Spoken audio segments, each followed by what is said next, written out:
벌써 2025년도도 3분의 2가 지나고 이제 3분의 1밖에 안 남았네요. 9월 첫 번째 주일인데 9월 첫 번째 주일을 맞이해서 오늘 본문 마태복음 7장 13절로 14절, 누가복음 13장 23절 27절로 해서 제목은 좁은 길과 좁은 문의 진실이라는 제목으로 말씀을 좀 증거하도록 하겠습니다. 1628년도에 존 버년이라는 사람이 태어났는데, 이분이 60세를 살고 1688년도에 돌아가신 분이에요. 지금부터 약 400년 전에 태어나신 분인데, 이분이 쓴 책 중에서 너무나 유명한 철로 역정, 다 들어봤을 거예요. The Pilgrim's Progress라는 그 책인데, 영국에서 태어난 이분이 그 영국에서 이제 지금도 있지만 국교로 인정하는 것이 그 성공회거든요. 성공회. 이 성공회에서 그 허락을 받은 그 목사들, 즉 신학을 나온 목사들, 옥스포드라든가 케임브리지 이런 대학을 신학을 졸업해서 목사 안수를 받은 사람들만 설교를 할 수 있는 건데, 이 존 버년은 평신도인데도 불구하고 은혜를 받다 보니까 27살 요 무렵부터 설교를 했어요. 평신도인데. 그러다가 32살에 붙들려가지고 감옥에 가가지고 무려 12년을 감옥살을 하게 됩니다. 신학을 졸업하지 아니한 그 목사도 아닌 주제에 설교를 했다고 붙들려가지고 감옥에서 12년을 머무른 거예요. 옛날 같으면 저도 목사도 아닌데 이렇게 설교했다가는 붙들려서 감옥에 들어갈 처지가 되게 되는 것입니다. 근데 그분이 감옥에 들어가서 12년을 거하면서 딴 것 안 하고 그저 성경만 읽은 거예요. 그래서 하나님의 참 신령한 은혜를 체험하면서 꿈을 꾸고 환상을 보고 하는 그러한 일을 경험하게 되는데, 그러한 것을 이제 기초로 해서 이분이 책을 쓰게 됩니다. 그 책이 1678년, 그러니까 이분의 나이가 50세 때 나온 책이에요. 철로 역정이라고. 그리고 이분이 이제 나중에 나와가지고 좀 풀려나서 좀 생활하다가 또 설교하다가 또 붙들려가지고 나중에 이제 60세 정도 되는 나이에 죽게 됩니다. 철로 역정 굉장히 유명한 책이에요. 이 철로 역정을 보게 되면 이 존 버년이 자기가 그 꿈 가운데 얘기 시작이 그래요. 내가 꿈에 보니 하면서 이제 그 철로 역정이 시작을 하는데, 어떤 그 크리스찬이 어떤 전도자의 그 전도를 듣고 자기가 살고 있는 이 마을이 장차 불로써 다 심판을 받게 된다는 이런 충격적인 얘기를 듣고 장차 망할 성을 떠나서 천국을 향하는 순례 여정길을 기록한 거예요. 그 동네 자기가 살고 있는 마을에서 자기 부인도 자기 자녀를 뒤로 하고 이제 천성을 향해서 출발하고 있는 거예요. 그때 마을 사람 고집이라는 친구가 나와서 뭘 너 이렇게 고집을 피우냐고, 여기서 살면 되는 거지 그런 일이 어떻게 있겠냐고 하면서 이 크리스찬을 잡아 세우지만, 크리스찬이 너무나 무섭고 너무나 두려운 마음에 그 뿌리침을 뿌리치고 천성을 향해서 가는 거예요. 마침 그 동네에 살고 있던 변덕이라는 친구가 자기도 같이 가보겠다고 따라 길을 나섭니다. 길을 나서다가 조금 가는데 절망의 늪이라는 곳에 빠져버려요. 그 빠진 곳에서 허우적대다가 이 변덕이라는 친구는 가다가 신세 망치겠다고 다시 자기네 고향으로 돌아가 버리게 되고, 이 기독도 크리스찬은 그 어떤 도움을 받아서 그 절망의 늪에서 나와서 계속적으로 천성을 향해 가는 거예요. 잘못된 현자를 만나서 어떤 율법주의에 빠질 뻔했지만 전도자가 다시 나타나서 좁은 길을 알려주게 되고, 그 좁은 길에 도달하여 문을 두드리니 어떤 그 친절한 사람이 나와서 문을 열어주는 그 순간 사탕 마이가 쏘는 불 화살이 막 빗발치듯이 날아오고 가까스로 피해서 그 좁은 문을 들어간 거예요. 좁은 문을 들어가서 또 한참 가다가 이러저러한 일이 있었지만 십자가 언덕에 도달을 하게 될 때 그 몸에 짊어지고 있던 죄짐이 풀어 없어지게 되고 계속적으로 이런 사람 저런 사람을 만나면서 천정을 향해서 계속 가고 있는 거예요. 그러다가 허영이라는 도시에서 친구를 하나 만나는데 믿음이라는 친구를 만납니다. 이 믿음이라는 친구랑 이 크리스찬이 허영이라는 시장에서 그런 모든 허영적인 것을 되돌아보지 않고 관심이 없어 하니까 그 동네에 있는 그러한 사람들이 신고를 해가지고 무고죄로 감옥에 갇히게 됩니다. 그래서 이 갇히는 가운데 믿음이라는 친구는 순교를 당하고 이 크리스찬은 가까스로 어떻게 그 감옥에서 풀려나서 소망이라는 친구를 만나서 계속적으로 길을 가다가 요단강을 건너서 천국에 가게 되었다. 이것이 바로 철로 역정의 아주 간단한 계유예요. 근데 이 철로 역정을 보게 되면 이 철로 역정에서 이 크리스찬이 나와서 처음에 조금 길을 가다가 좁은 문을 통과한 다음에 좁은 길을 계속 걸어가다가 천국에 간다는 내용이에요. 이 내용으로 말미암아 수많은 오해가 발생하게 되었습니다. 참 존 번연 굉장히 훌륭한 신앙의 인물이지만 그 약간 성경의 해석의 잘못으로 말미암아 지금부터 400년 전에 기록된 그 책을 통해서 수많은 사람들이 좁은 길을 통해서 좁은 문을 들어가고 좁은 문을 통과한 다음에 좁은 길을 계속 걸어가서 천국에 가는 거야. 이러한 유의 메시지가 오늘날 이 시간까지 전달되고 있는 것입니다. 오늘 좁은 길과 좁은 문의 진실을 통해서 그것이 정말 맞는 것인가? 맞지 않다고 한다면 어떠한 것이 보다 근접한 진리가 되는 것인가? 이것을 여러분들에게 알려드리려고 하고 있는 것입니다. 조금 전에 말씀드렸지만 이 존 버년이라는 분 말이에요.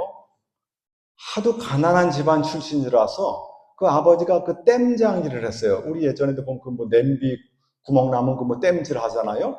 그것처럼 그 아버지가 그 땜질 하는 분이었기 때문에 이 존 버년도 워낙 찢어지게 가난한 집안이다 보니까 어려서부터 그런 땜장이 그런 역할을 한 거예요, 이 사람이. 그러다 보니까 학교도 못 가고 기껏해서 읽고 쓰는 거 정도 가까스로 배우는 정도밖에 실력이 안 되는 거예요, 교육 정도가. 그러니 뭐 신학 가가지고 라틴 말을 배운다든가 헬라 말을 배운다든가 히브리 말을 배운다든가 그 당시에 목사 교육을 정규적으로 받은 사람하고 비교할 수 없는 아주 형편없는 존재가 바로 존 버년이라 이 말이에요. 하지만 우리가 세상에서 생각하는 그런 정규 교육을 받은 사람들이 일을 한 것이 아니라 일자 모식과 같은 존재였지만 이 사람을 통해서 하나님의 놀라운 역사가 400년 전에 펼쳐졌던 그 역사가 지금까지도 계속적으로 진행되고 있다는 것. 성경 다음으로 전 세계에 가장 많이 번역된 책이 바로 이 철로 역정이라는 책이에요. 집에 가시면 유튜브에 철로 역정을 치면 3, 4시간 정도 이렇게 읽어주는 게 있어요. 오디오북이라고. 한번 들어보세요. 굉장히 은혜가 되고 좋습니다. 제가 이런 걸 통해서도 알 수 있는 것이 오늘 이 본문에 나와 있는 마태복음 7장 13절 14절에 좁은 길, 좁은 문에 대해서 나오는데 이 마태복음에 나와 있는 것, 마태가 쓴 이 기록에 나와 있는 것, 사복음에 대해서 잠깐 제가 말씀 좀 드려봐요. 마태가 쓴 기록이 있고 마가, 누가, 요한, 우리가 이게 해가지고 사복음이란 말이에요. 근데 이 사복음이 마태는 물론 사도죠. 요한도 사도고. 근데 마가하고 누가는 사도가 아니에요. 그러면 사람이 생각할 수 있겠어요? 사도도 아닌 주제에 뭔 예수의 그 행적을 적는단 말이야. 똑같은 거예요. 신학도 안 나온 주제에 목사도 아닌 주제에 저 같은 사람이죠. 뭔 설교를 하겠다고 이렇게 난리치는 거야. 이런 사람들이 그때 사도 시대 때도 있었고 존 번연 시대 때도 있었고 지금도 있는 거예요. 예수님의 사도 가운데 신학을 졸업한 사람이 없어요. 그저 나중에 가가지고 사도 바울 정도나 신학을 졸업했지. 졸업한 그 사도 바울도 자기가 배운 모든 것들은 오히려 배설물처럼 버렸어요. 그러한 세상적인 것을 내가 많이 배웠지만 오히려 복음을 이해하고 주님을 따라가는 데는 방해가 되더라 이거예요.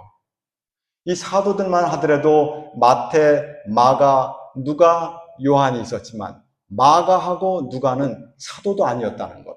하지만 하나님의 은혜 가운데 그들이 기록한 그 성경이 우리가 이렇게 읽고 있다는 것은 내가 어떤 정규 교육을 받아서 신학 이거 참 좋습니다 하지 말라는 게 아니에요. 하지만 정말 중요한 것은 내가 예수를 만났는가, 성경 66권에 대해서 내가 얼마나 정통하게 잘 알고 있는가, 이게 중요한 거예요.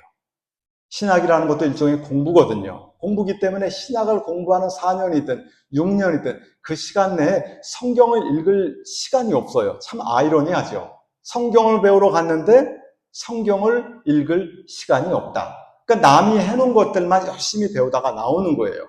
그러면 신학을 나와서 전도사, 목사 하게 되면 성경 읽을 시간이 있느냐? 더 없어요. 제가 이 메시지를 준비하다 보니까 이거 쉬운 일이 아니잖아요. 메시지를 준비하느라 성경을 못 보는 거예요. 그러고 10년, 20년, 50년 금방 간다 이 말이에요. 중요한 건 뭡니까?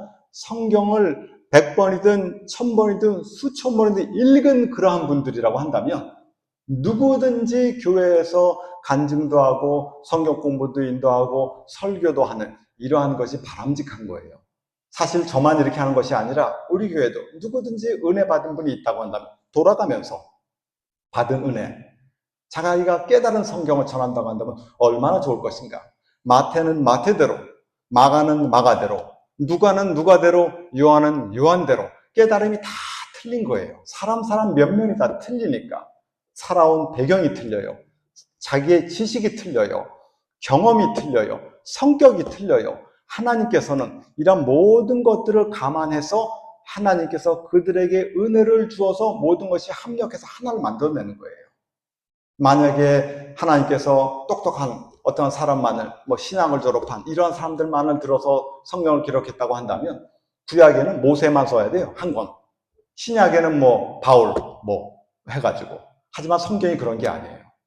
제가 이런 걸 통해서도 생각해 보는 것은 우리 교단 안에서도 최정원 목사님 참 귀합니다. 하지만 최정원 목사님께서 받은 은혜는 최정원 목사님 거예요. 내게 아니라 이 말이에요.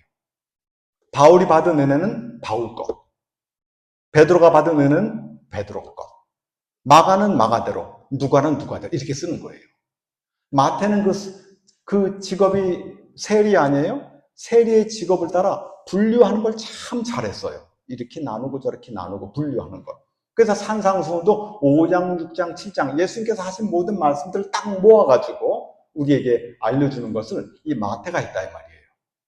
마가는 일명 베드로 복음이라고도 얘기를 해요. 제가 예전에 베드로가 왜 책을 안 썼을까? 베드로야말로 우리 예수님의 수석 제자인데 왜 베드로가 복음서를 하나 안 썼을까? 하다가 보니까 이 마가가 바로 베드로 복음이에요. 베드로 전서 5장 끄트머리에 보게 되면 베드로가 마가를 자기의 아들이라고 소개를 해요. 그러니까 베드로한테 들었던 그 내용을 마가가 기록한 거예요. 근데 이 마가복음을 읽어보게 되면 딴 성경과 달리 베드로의 급한 성격이 보이는데 딴 성경과 달리 바로 일하는 모습이 나와요. 마가복음에는. 그리고 누가복음은 그 의사이기 때문에 아주 처음부터 아주 정밀하게 세밀하게 이렇게 기록했다라는 순서대로 그 취지를 그렇게 밝히고 있는 거예요. 그러므로 마태는 마태에 받은 그 은혜대로 그렇게 책을 쓰고 마가 누가도 그렇고 요한도 그런 거예요. 그리고 마태는 우리가 알다시피 그 독자가 누굽니까? 유대인을 독자 대상으로 해서 쓴 거예요. 그래서 시작 자체가 아브라함과 다윗의 자손 예수 그리스도의 세계라 하면서 유대인들에게 어필하려고 하는 시작 자체가 그런 거예요. 마가복음과 누가복음은 이방인을 대상으로 해서 쓴 책이고 요한복음은 좀 수준이 높은 신자들을 대상으로 해서 쓴 것이 바로 요한복음이라는 것. 제가 이런 걸 통해서도 어떤 뛰어난 인물들의 모든 것들을 갖다가 우리가 배우고 따라하는 것 좋습니다만 거기에 나의 모든 것들을 가두면 이거는 성경적인 게 아니라는 걸 아시기 바랍니다. 우리 하나님께서는 어린 아주 아이가 부르는 이 찬송가도 온전하게 하셨다고 하는 것처럼 내가 깨달음이 적으면 적은 대로 크면 큰 대로 하나님께서 귀히 보시고 인도하신다는 걸 아시고 그렇게 나의 수준대로 전도하고 나의 수준대로 설교하고 나의 수준대로 뭘 하면 되는 거예요. 내 것도 아닌 것, 남의 거 빌려다가 내 거인 것처럼 하면 이거 안 되는 거예요. 그러므로 우리 교단에 알고 이게 계신 분들, 참 우리 귀한 최정호 목사님, 저도 그분 거 참 많이 들었고 저도 잘 알아요. 하지만 제가 거기에서도 제가 요 말씀은 참 좋다. 요 말씀 내가 좀 더 이렇게 하는 게 더 좋겠다. 이런 식으로 늘 말씀을 전해오고 있는 것입니다. 오늘 이 좁은 길, 좁은 문만 하더라도 그런데 이 좁은 길, 좁은 문에 대한 성경이 어디 나와 있어요? 마태복음 7장 13, 14절에 나와 있어요. 마태복음 7장은 뭡니까? 산상수훈이죠. 산상수훈은 마태복음 5장, 6장, 7장. 너무 잘 아시죠? 제가 수없이 분해드렸어요. 마태복음 5장은 뭡니까? 천국에 들어가는 방법. 마태복음 6장은 천국에 들어가서 상을 받는 방법. 마태복음 7장은 천국에서 상을 받고, 마태복음 7장은 주의 및 결론. 마태복음 5장은 하나님 앞에 우리가 천국에 들어가려면 어떻게 해야 되는 것인가? 살인, 간음, 맹세, 보복, 원수 사랑에 있어서 너희 의가 서기관과 바리새인보다 더 나아야지 천국에 가게 되는 것이다. 이게 마태복음 5장이죠. 마태복음 6장에는 천국에 들어가서 상을 받으려고 한다면 모든 일을 행하게 될 때 어떻게 해요? 은밀하게 해라. 동네방네 떠들지 말고. 그럴 때 구제할 때, 기도할 때, 금식할 때, 세상에서 보물을 쌓게 될 때에도 은밀하게. 그건 뭡니까? 세상에서 보물을 쌓게 되면 사람들이 막 인정해요. 하지만 하늘나라에 쌓는 보물은 사람 눈에 안 보이거든요. 그렇게 하라는 거예요. 그러므로 하늘나라에 가서 상을 받으려고 한다면 모든 일을 행함에 있어서 어떻게 해요? 은밀하게 해라. 오른손이 하는 것을 왼손이 모르게 하라. 뭔 말입니까? 오른손이라는 우리 교회 지체가 있어요. 왼손이라고 하는 우리 교회 지체가 있는 거예요. 서로가 모르게 하라 이거예요. 은밀하게 하라 이 말입니다. 마태복음 7장 오늘 나와 있는 이 본문은 뭐예요? 주의 및 결론. 우리 예수님께서 주의를 6가지 주의를 우리에게 주셨어요. 우리가 마태복음 5장에 천국에 들어가는 어떤 사람이 되고 6장에 가가지고 상급을 받는 이러한 존재가 되어지게 된 즉 어떻게 하기 쉬워요? 남을 비판하고 헤아리기가 쉬워요. 그래서 마태 7장 처음 문장이 비판하지 말아라, 헤아리지 말아라 이렇게 시작되는 거예요. 섰다가 생각하면 보니까 바울이 말하죠. 넘어질까 조심하라. 네가 구원을 얻었다고? 그래 네가 하늘나라에 가서 상금을 얻는다고? 네 재주로 된 것 아니지? 남을 비판하면 안 돼. 헤아리면 안 된단 말이야. 이렇게 문장이 시작을 하는 거예요. 그러고 나서 너희가 받은 그 귀한 진주 개에게 주지 마. 거룩한 것 돼지에게 주지 말란 말이야. 아무에게나 하나님 말씀 전하지 말라는 거예요. 그래서 서신서는 시작할 때마다 수신자를 다 제언하고 있다는 것. 그걸 아시기 바랍니다. 그러고 나서 주님께서 이어서 말합니다. 구하고 찾고 두드려라. 3번째 주의사항이에요. 4번째 주의사항이 좁은 길로 가라. 좁은 문으로 들어가라. 4번째 주의사항. 5번째 주의사항은 거짓 선지자들을 삼가해야 되는 것이다. 마지막으로 6번째 주의 및 결론이 뭡니까? 이러한 모든 말씀을 들었느냐? 너희들이 지켜 행해야 반석 위에다가 집을 지은 사람이 되게 되는 것이다. 해서 이 5장, 6장, 7장이 바로 이 산상수훈이 되게 되는 것입니다. 그런데 이 산상수훈 중에서 가장 중요한 구절을 하나 꼽으라고 한다면 저한테 누가 물어본다고 한다면 저는 100번, 1000번, 10,000번 말합니다. 5장 3절이 산상수훈에서 가장 중요한 구절입니다. 산상수훈이 다 없어져도 5장 3절만 남으면 돼요. 5장 3절이 뭡니까? 심령이 가난한 자는 복이 있나니 뭐예요? 천국이 저희 것이다. 5장 3절만 있으면 나머지 건 다 없어도 돼요.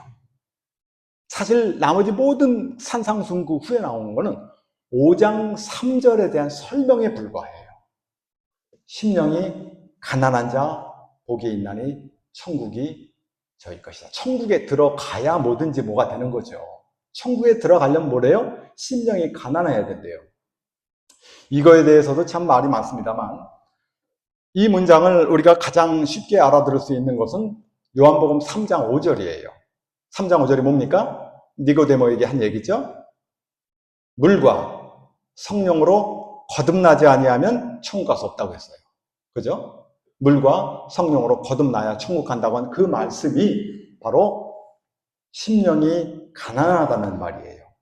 물과 성령으로 거듭난다는 내용이 뭐냐? 수많은 사람들이, 우리 교단도 물을 뭐로 봐요? 회개로 봐요. 그리고 성령의 은혜로 이렇게 이렇게 봐요. 물을 회개로 봐요. 그리고 성령은 성령으로 보고. 하지만 제가 아무리 봐도 그게 그렇지가 않아요. 베드로전서 1장 23절에 베드로가 말했어요. 너희가 거듭난 것은 썩어질 씨로 된 것이 아니라 썩지 아니할 씨로 된 것이니 영원히 있고 항상 있는 하나님의 말씀으로 되었다. 거듭난 게 뭐로 됐어요? 말씀으로 되었대요. 그렇다고 한다면 요한복음 3장 5절에 물과 성령으로 거듭난다고 했을 때 그 물이 정말 회개일까? 아니에요.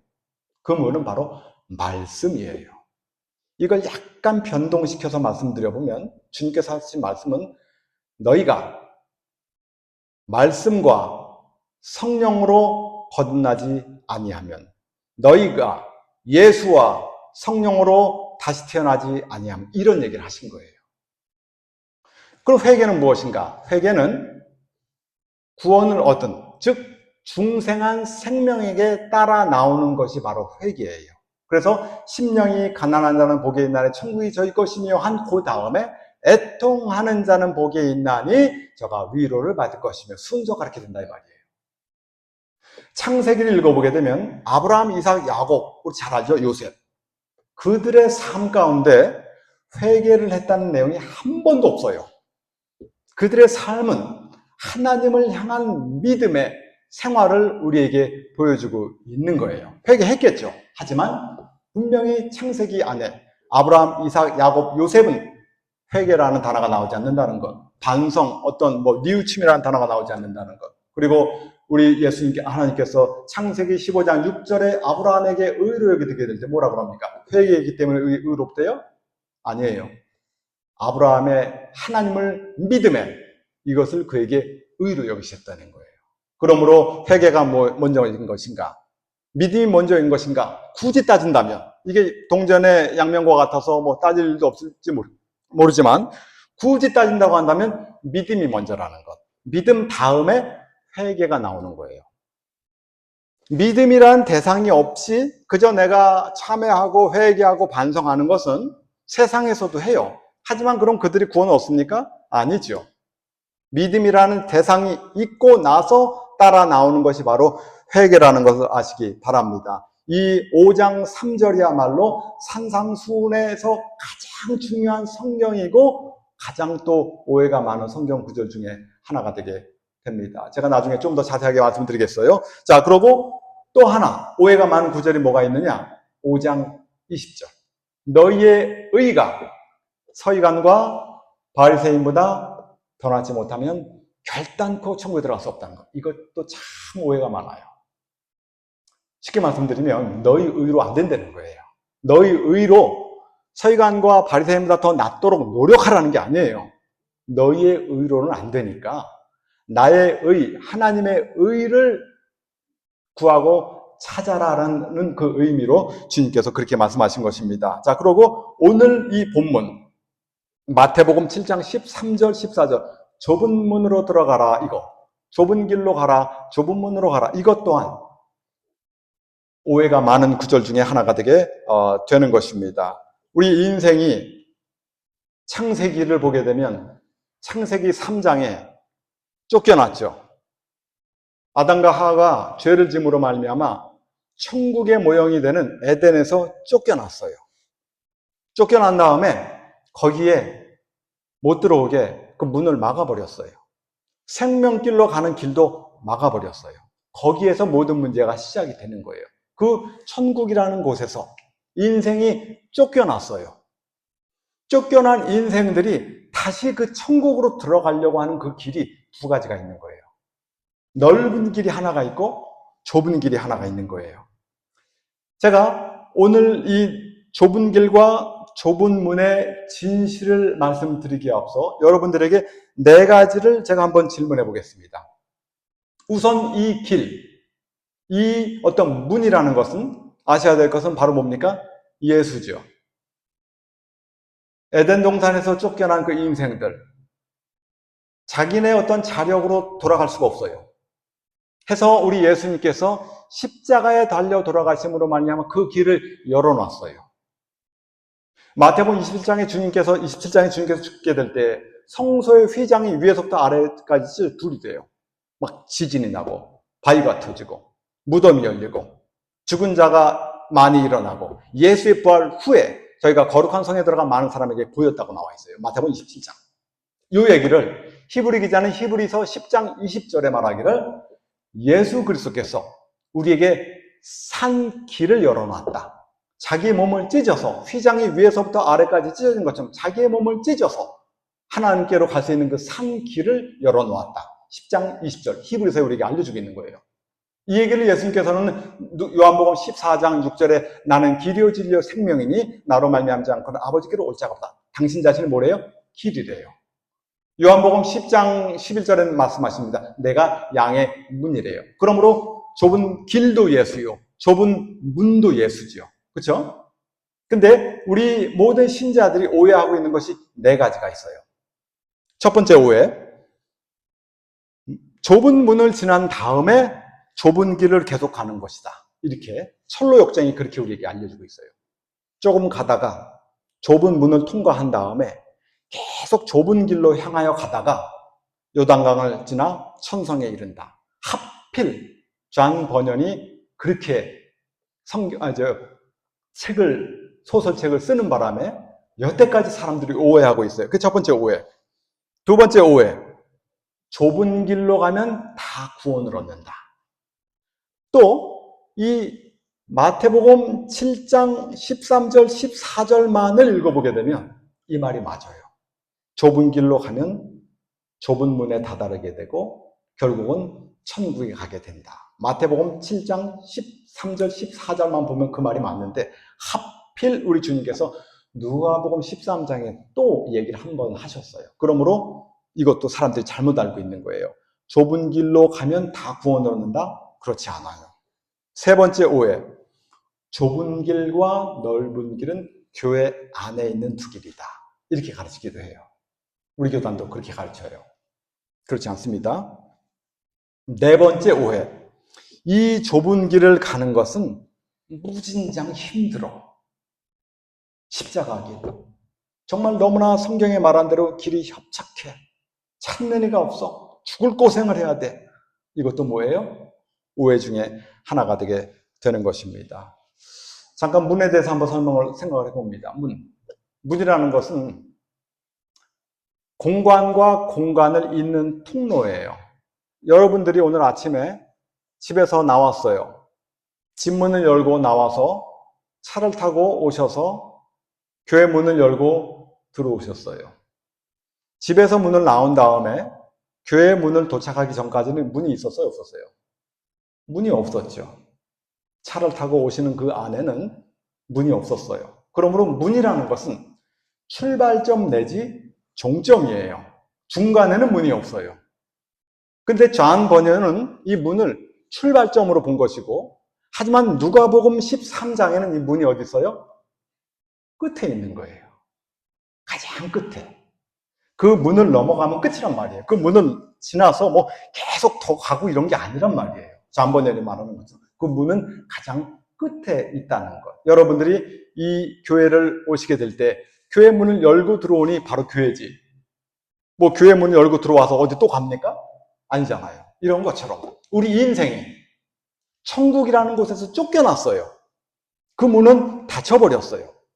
그래서 허벌판과 같은 이 황량한 이 광야와 같은 이런 세상에서 우리가 살고 그 길을 헤매면서 가고 있는 거예요.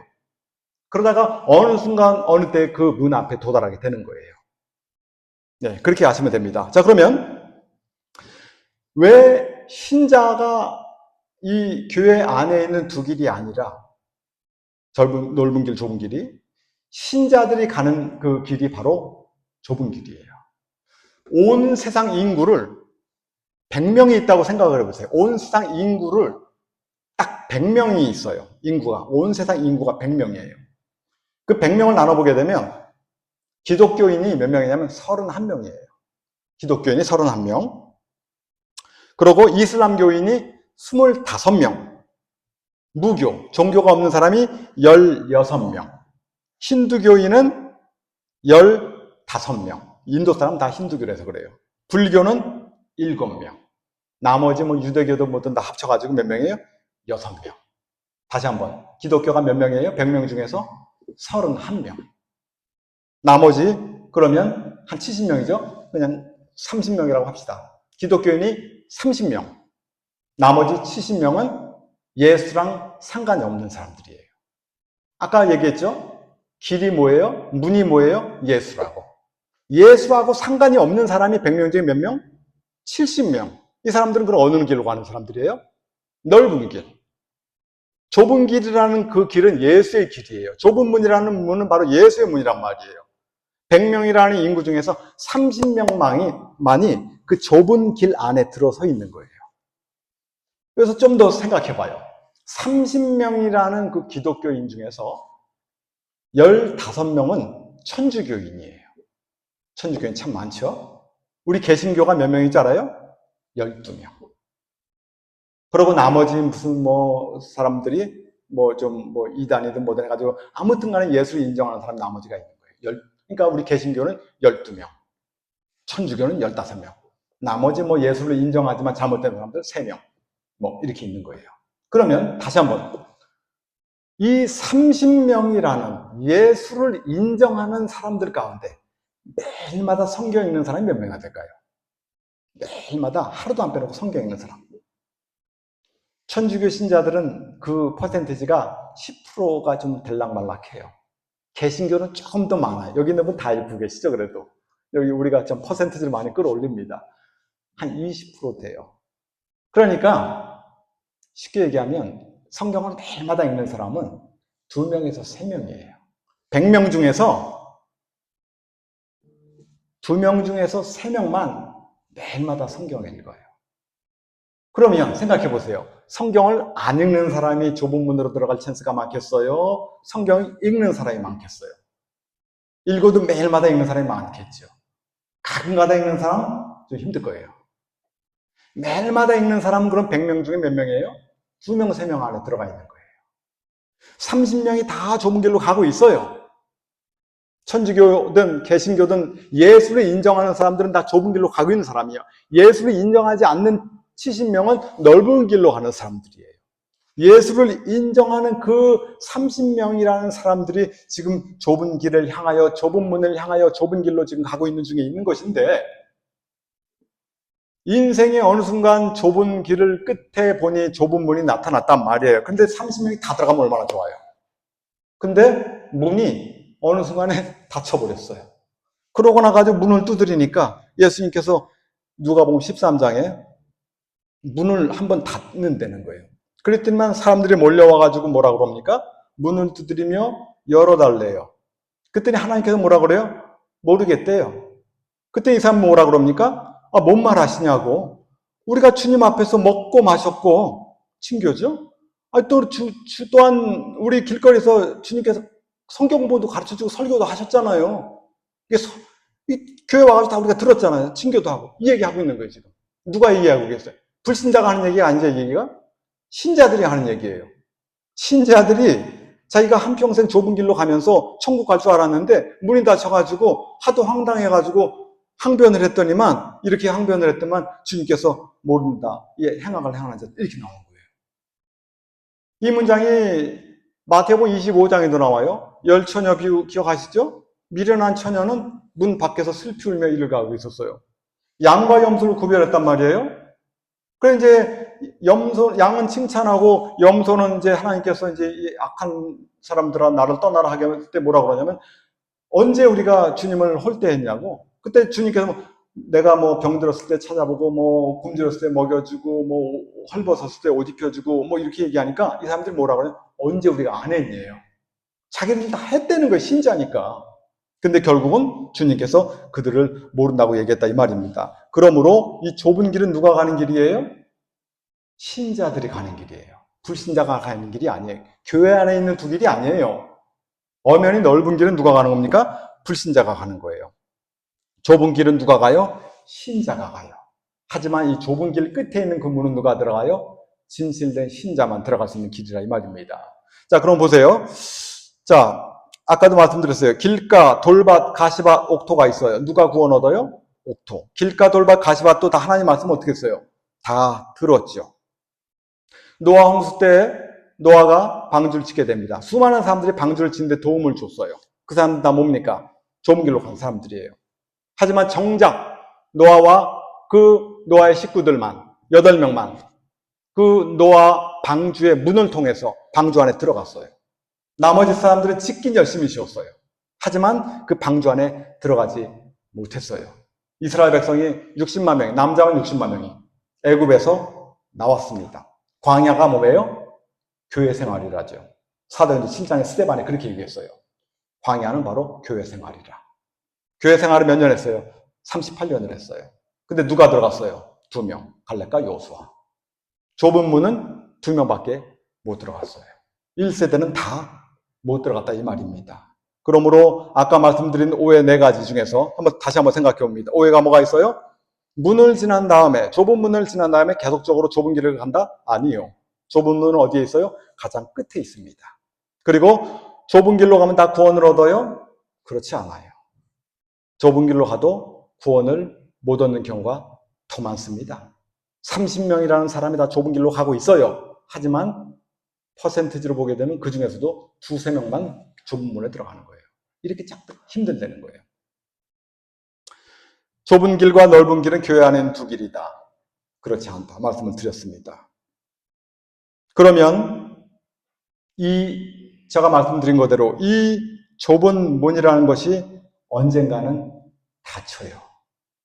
노아의 홍수 때에도 그 방주의 문이 노아 홍수가 있기 전 7일 전에 닫혔어요. 역사적으로 그렇게 온 인류의 구원의 문이 닫힐 때가 있어요. 그리고 예수님 재림 직전에도 언젠가 구원의 문이 닫혀요.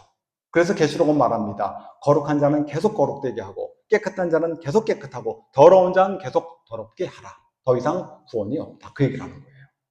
예수님 오시기 직전에도 그 구원의 문이 닫힙니다.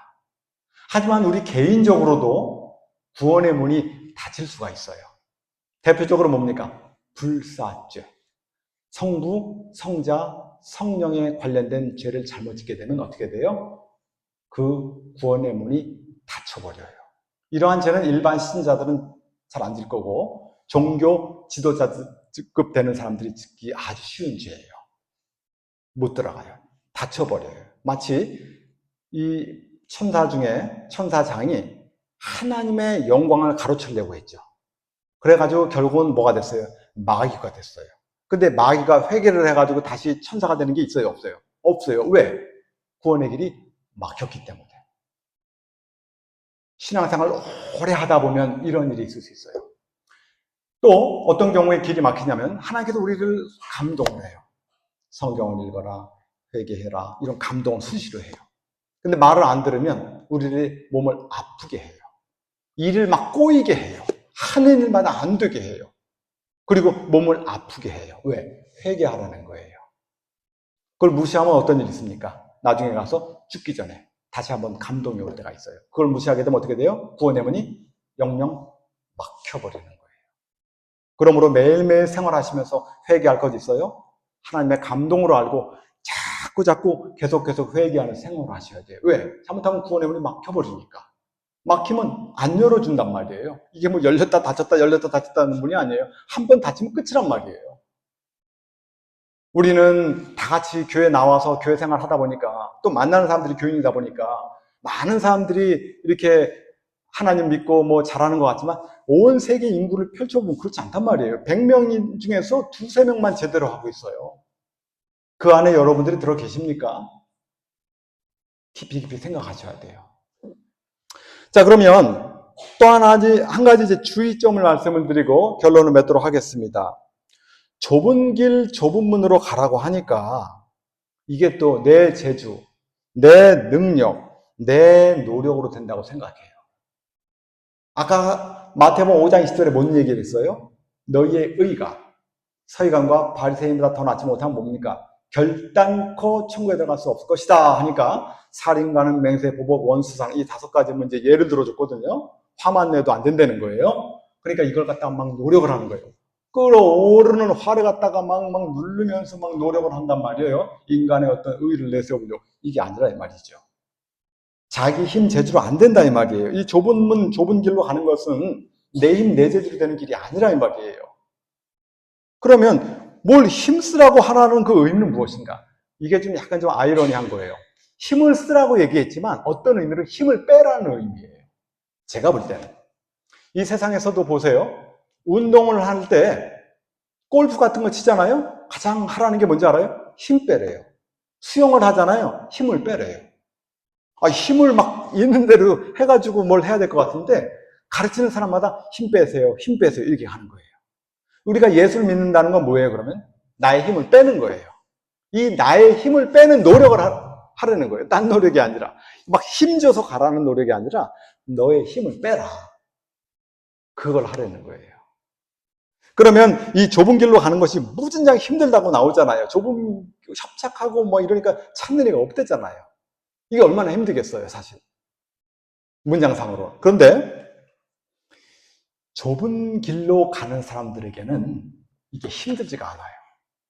좁은 길에 들어가지 않은 사람들이 그 바깥에서 보게 되면 굉장히 힘들어 보이는데 실질로 이 좁은 길 안에 서서 걸어가는 그 사람은 어렵지가 않아요. 수고하고 무거운 짐진 자들아 다 내게로 오라. 내가 너를 쉬게 하리라. 나는 마음이 온유하고 겸손할 나의 멍에를 메고 내게 배우라. 그럼 너희 마음이 뭐예요? 쉼을 얻으리라. 주님의 멍에가 뭡니까? 멍에라는 것 자체가 좁고 어렵고 괴로운 거잖아요. 멍에는 매는 거니까. 근데 주님의 멍에를 매는 순간 어렵고 힘들 줄 알았더니만 주님께서 인도하는 그 방향으로만 가게 되니까 쉬워진다는 거예요. 하나님의 은혜의 단계에 이른 그 사람들은 늘 찬양과 정말 하나님을 향한 감격이 넘쳐나요. 그리고 그러한 일이 있게 될 때 하나님께서 부어주시는 그러한 수많은 신령한 체험 때문에 내가 어찌 이 길을 떠나려고 이렇게 된다니까요. 여러분 성경 읽을 때 내가 이거 읽어야지 이렇게 읽습니까? 아니면 이거 좀만 더 읽다가 자야지. 이거 좀만 더 읽다가 자 이러다가 이렇게 읽으십니까? 내가 조금만 더 읽다가 자야지 하는 사람은 남이 보게 될 때 힘들고 어려운 것 같지만 그 사람은 안 힘든다니까요. 여러분이 꿀과자를 먹는데 막 그냥 인상을 써가면서 먹기 싫은 거 막 먹는 사람 어디 있어요? 한 개만 더 먹고 한 개만 더 먹고 드라마 재미난 걸 보는데 그냥 이거 피곤한데 이런 사람 어디 있어요? 그 다음 거 언제 나오나 이런단 말이에요. 그러므로 좁은 길이라고 너무나 두려워 떨 게 없어요. 이 좁은 길 안에 있기만 하면 하나님께서 감춰진 만나를 주고 막 반석에서 물이 나오는 경험을 그때 비로소 할 수 있다 이 말이에요. 이스라엘 백성이 애굽에 있게 될 땐 그런 경험이 없어요. 애굽은 바로 넓은 길이란 말이에요. 넓은 길을 버리고 좁은 길 광야로 나왔더니만 하나님의 은혜의 체험이 있었다 이 말이에요. 우리가 수많은 사람들이 간증하는 게 뭡니까? 등 따시고 편안한 거 간증하지 않아요. 죽음의 사선을 넘나들게 될 때 나타나는 주님의 그 역사를 간증하니 본인도 참 하나님께 감사하고 듣는 사람도 감사하다 이 말이에요. 썬다싱이라고 들어보셨을 거예요. 제가 조금만 더 하고 마치겠습니다. 썬다싱이라는 사람이 20살도 안 돼가지고 하나님 잘 믿는 분이에요. 이분이 한 40세에 순교됐어요. 행방이 없어졌어요. 뭐 승천했는지 모르겠어요. 이분이 라마성을 전도하다가 이 사람들이 떠밀어가지고 동굴에 빠져버리게 됩니다. 동굴에 빠졌더니만 독사들이 우글우글 거리는 거예요. 딱 죽게 생겼죠. 하나님께 무릎을 꿇고 기도를 합니다. 갑자기 여기선가 하늘에서 밧줄이 하나 내려와요. 밧줄을 붙잡고 올라와 보니 사람이 없는 거예요. 한 번은 길을 가다가 개울물을 건너야 되는데 개울물이 갑자기 불어났습니다. 오도 가도 할 수가 없는 거예요. 이쪽 숲에서는 막 짐승들이 우르릉거리고 있어요. 어떻게 해야 되는가 할 때 갑자기 등치 큰 사람 하나 나타나서 썬다싱을 딱 이렇게 짊어지고 어부바하고 그 물을 건네주는 거예요. 건넌 다음 이 사람 누군가가 쳐다보니까 온데간데 없어진 거예요. 썬다싱이 말합니다. 왜 나만 결혼도 하지 못하고 이렇게 어려운 삶을 살아간단 말인가. 어떤 때 그런 원망도 했다는 거예요. 하지만 썬다싱이 또 하나님 아버지 앞에 또 사람들한테 간증하는 간증이 내가 하나님께 부어주신 이러한 수많은 은혜가 있고 수많은 놀라운 역사가 있는데 이 일을 벌이는 내가 어디로 가리요? 이런 걸 한다 이 말이에요. 우리가 정말 하나님의 은혜 가운데 우리 최정 목사님도 보세요. 자전거를 타고 나가다 태엽이 끊어집니다. 죽기 일부 직전에 황소가 나타나가지고 엉덩이를 들어봐 살아난단 말이에요. 한 번은 어느 권사님 집에 초대해가지고 갔습니다. 집회를 마치고 갔어요. 갔는데 워낙 늦게 가가지고 한 11시에 가셨는가? 그 나이 드신 권사님이 기다려서 잠이 들어버렸어요. 한겨울이에요. 목사님이, 권사님 깨우기가 그러니까 그 담임 목사님이, 이 목사님 이 방이라도 그냥 가서 주무시라고. 들어갔더니 얼마나 날씨가 추운지 자기 생에 그렇게 추운 적 처음이래요. 이빨에 가만히 있는데 딱딱딱딱 그러더래요. 그래서 그 권사님 깨울 수도 없고 어떻게 하는가 하고 가만히 하나님 참 춥네요 하고 있는데 갑자기 큰 할아버지가 나타나더니 최정 목사님 꼭 껴안고 잠이 스르륵 들었는데 땀을 뻘뻘 흘리고 그 다음날 아침에 깨어났다는 거예요. 이런 게 뭡니까? 좁은 길로 가게 될 때 뭐예요? 하나님께서 함께 하시는 게 있으니 그 안에 있는 사람은 찬송을 부르면서 가는 거예요. 이런 간증이 아무에게나 나타납니까? 아무 때나 나타납니까? 이러한 하나님의 은혜가 우리들에게 나타나서 좁은 길, 협착한 길이라고 겁먹지 마시기 바랍니다. 하나님께서 우리를 인도하시게 될 때 우리의 수준에 맞춰서 다 인도해서 좁은 길을 통해서 좁은 길을 통과하여 천국에 가게 하신다는 것을 아시기 바랍니다. 결론을 맺겠습니다. 좁은 길로 가는 것은 뭡니까? 신자가 됨을 의미합니다. 크리스찬이라 이 말이에요. 전 세계 100명이라고 한다면 30명 안에 들어왔다 이 말입니다. 하지만 그 30명 안에 있는 그 모든 사람이 좁은 문을 다 통과할 것인가? 아니에요. 그 중에서 2명, 3명 될까 싶습니다. 이 사람들은 바로 좁은 문으로 들어가게 되게 되는 것입니다. 성령의 감동만 갖고는 안 돼요. 성령의 감동이 있으면 교회 나옵니다. 하지만 감화가 있어야 돼요. 거듭난 거 말입니다. 물과 성령으로 거듭난 것, 심령이 가난한 것, 이것만 되게 되면 결국은 좁은 길을 찬양을 하며 걸어가다가 어느 순간 어느 때 주님께서 문을 열어주시고 문을 열어 들어가니 내가 나의 갈려갈 길을 다 마치고 믿음을 지켰으니 이제는 나를 위하여 의의 면류관이 예배되어 있도다. 나만이 위한 것이 아니요 이 주의 나타나심을 사모하는 모든 자에게 이 문이 열려있는 것이다. 바울이 이렇게 말하다가 세상을 떠났습니다. 우리도 이 세상 떠날 때 열려진 문을 바라보며 천사가 우리를 갖다 영접하러 내려오며 찬양을 부르며 그 문을 통하여 우리 주님의 품에 안기게 되는 우리의 모두가 되기를 간절히 바랍니다. 기도하고 마치겠습니다. 하나님의 은혜로 좁은 길, 좁은 문에 대한 진실을 참 간략하게 말했습니다. 우리 주님께서 함께 하셔서 이 좁은 길, 좁은 문 어려운 것 같아 보여도 주님 함께 하시는 길이오니 찬양이 있는 길인지 믿사오니 그 십자가 길, 나의 주어진 그 십자가를 잘 짊어지고 주님 길을 잘 따라 천성에 갈 수 있도록 역사하여 주옵소서. 이 모든 말씀 예수님의 이름으로 기도하옵나이다. 아멘.